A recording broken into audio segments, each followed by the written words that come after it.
best stories in sports. This is an E60 feature presentation.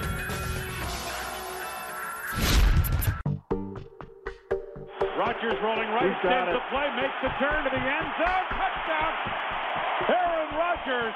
Now that he's won a Super Bowl, now that he's scrubbed away the bad taste left behind by his immediate predecessor, now that he's recognized as perhaps the best quarterback in football, Aaron Rodgers throws the end zone. He's got him! Touchdown! it's easy to forget that Aaron Rodgers' success wasn't guaranteed. At every step, from high school to college, from the day he was drafted to the day he stepped in to replace Brett Favre as the Green Bay Packers quarterback, Aaron Rodgers has been doubted. I've always felt like my skills have been underappreciated. I've been overlooked, and I've had a chip on my shoulder and felt like I deserved an opportunity. You know, one of his favorite poems is The Road Less Traveled, and I think he's done that. You know, he's gone down a road that hardly anybody's had to go down. The middle of Ed and Darla Rodgers' three sons, Aaron was a 49ers fan growing up in Chico, California, 2 hours northeast of Sacramento. From as early on as he could write, he had a playbook, and he was drawing up plays all the time, X's and O's, and he'd take his little G.I. Joe guys and line them up on this wooden football pad that Dad built him, and he would do plays. When Aaron was 9, the family relocated to Oregon. His father, at the age of 38, had decided to switch careers and return to school to become a chiropractor. Hi, honey. And things got tight, money got tight. My mom and my brothers lived at my aunt's house. They have a llama ranch in southern Oregon. We raked up some poop and cleaned the pens out for a few months while Dad went to summer school. After Aaron's father graduated, the family moved back to Chico. Aaron was in middle school, where he excelled in baseball, basketball, and especially football. We wanted him in a private school, but to get into this school, you had to do an interview with the principal. And one of the questions she posed to him was, well, what are you going to do for the school? And without batting an eye, he just goes, well, I'm going to improve your sports program. Well, confidence is something I've never really lacked. I think there was one, yeah, you can laugh, that's okay. That to me is the most important quarterback trait, because you have to have confidence in yourself in order to instill confidence in your teammates. At Pleasant Valley High School, Rodgers, who at the time was only 5'11", was twice named All-Section and set multiple school records. More than anything, he wanted to play quarterback for Bobby Bowden at Florida State. But Florida State didn't want Rodgers, nor did any other Division I school. I think for a long time he kept his rejection letters as motivation from schools that said they had no interest in him. Maybe he should consider Division III. I think he kept them visually in front of him to motivate him. Why do you think no one believed in you? Far too much weight is put into your height, your weight, your 40 time, your bench press. The things you can't measure, your character, your confidence, your mental toughness, your physical toughness. Not as much weight is put into that. And fortunately enough, I was able to fly under the radar. I think it's the best thing that happened to me. Rodgers lets one go long. He's got a man down there. Hit and a half. And Hunter Bogan into the end zone. Division I's loss was Butte's gain, as in Butte Community College, just a few miles from Rodgers' home in Chico. Rodgers was that rare football prospect attending junior college not because of poor test scores. In fact, he'd scored 1310 on his SATs. In his one season at Butte, Rodgers, who'd grown to 6'2", threw for 28 touchdowns and nearly 2,500 yards. Still, he went largely overlooked. But then in early 2003, Jeff Tedford, the head coach at Cal Berkeley, came to Butte to scout one of Rodgers' receivers. Coach Tedford comes out and he goes, can I come in and see some film? I show him one play where he takes a three-step drop, throws that slant for a touchdown, and Tedford just turns off the projector and he goes, hey, that's the best quarterback I've ever seen. That kid will play in the NFL someday. Well, you had a brilliant career here at Butte College and going to be moving on now, I guess, is it Cal Berkeley? Pretty sure right now, but you know, it's been fun. Butte has been everything I've ever hoped, and even more. I got him on the phone that night and told him what I thought, and told him we were going to offer him a scholarship. Ladies and gentlemen, welcome to California. He was at a different level the way he throws the football. Rodgers back, wide open, touchdown, California. You know, I knew right then he's going to be a first-round pick. In 2003, his first season at Cal, Rodgers shot all the way up to #1 on the depth chart. I was able to pass up a number of guys, highly recruited, highly touted, who maybe didn't have that same feeling of needing to prove themselves all the time, and I did. And that just drove me like crazy. The following year, as a junior, Rodgers carried Cal to as high as #3 in the national rankings. After that season, he decided to enter the 2005 NFL Draft, and experts predicted that the 49ers, his hometown team, would make him the first overall pick. But instead, the 49ers selected quarterback Alex Smith of Utah. Rodgers didn't go first, or second, or third. He didn't go in the top 10.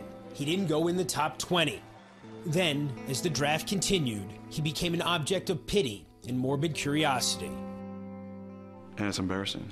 You know the whole world's watching, your phone's buzzing every 2 minutes, and you're hoping it's the team calling, but it's just your buddy saying, hey, nice hair, nice suit, smile a little bit, you know, kiss your mom, you know, just making jokes, and it's hard to laugh in a situation where you know everybody's laughing at you. The wait finally ended when the Green Bay Packers selected Rodgers with the 24th pick. Well, we're just glad he's on a team. We're glad that no more picks went by. It's going to be fun just meeting the teammates and the coaching staff and being able to start to gel with this team. For Rodgers, going to the Packers meant there'd be no immediate pressure to play.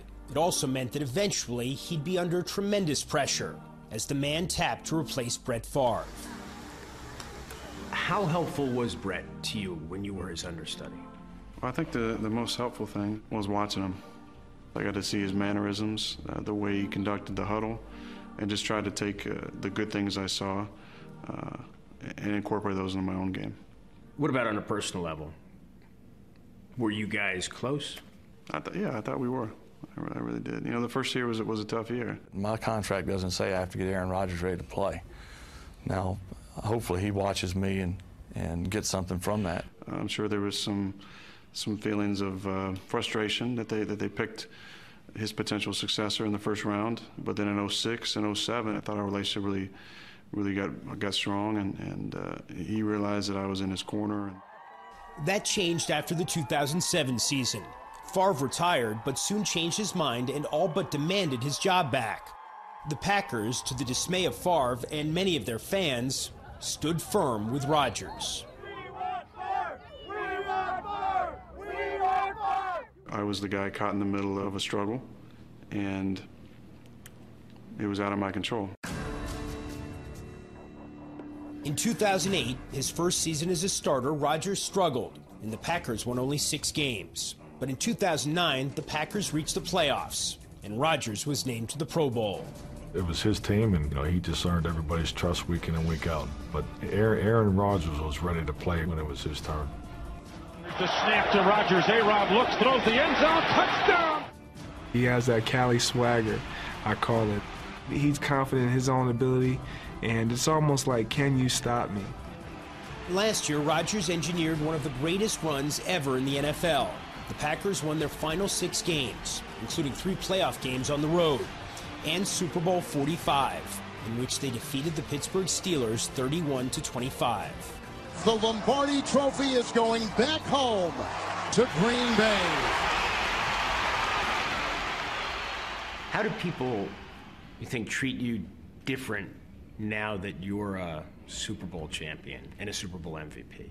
Well, right or wrong, I think it just gave me my game some legitimacy, and you know, it's funny to think if we had lost, you know, would I not be considered an elite quarterback, or would I still be in the shadow of the former quarterback that played here?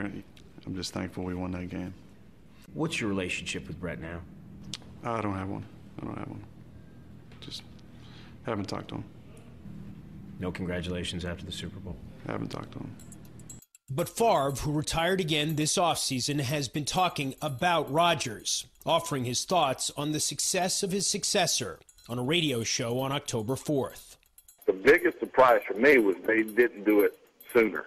So he just kind of fell in to a good situation. The only thing I want to say, I'm just really proud of our guys and what our team did last season. It was a great accomplishment. It took all 53 of those guys and, obviously got the attention of a lot of people, and we're proud of the fact that, we achieved the ultimate goal as a team. This season, Rodgers is the early favorite for league MVP. And as the face of the Super Bowl champions, he's in high demand. On late-night couches, at the White House, in music videos featuring the band he helps manage, as the spokesman for a pediatric cancer charity. Less than a decade after no one wanted him coming out of high school, these days, everyone wants a piece of Aaron Rodgers.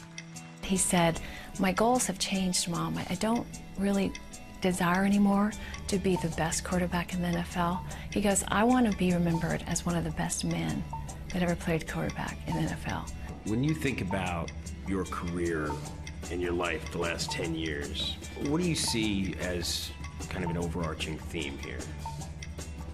I think kind of the underdog story. And that's kind of been a positive for me. It might not be how somebody from an outside perspective sees it, but I just kind of always kept that those doubters on my mind and enjoyed the opportunity to prove those people wrong.